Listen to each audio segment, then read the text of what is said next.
Julia Eka Putri Istanti 18 tahun atau dikenal Jui Putri, seleb TikTok yang menggelar pesta ulang tahun di sebuah hotel di Bekasi, Rabu, tanggal 21 Juli tahun 2021, di tengah PPKM level 4, dikenakan denda 12 juta rupiah.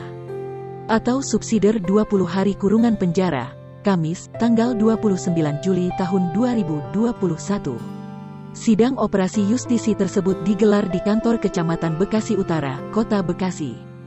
Seleb TikTok itu hadir bersama sejumlah terdakwa lain yang melanggar kebijakan PPKM level 4. Saat sidang dimulai, Jui Putri menjadi terdakwa pertama yang menghadap hakim.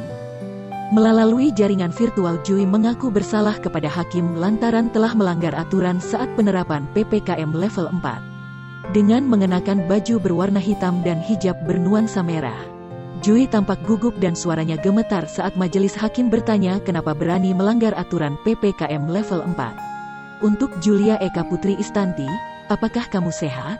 Kamu saat itu tidak pakai masker ya? Tanya hakim.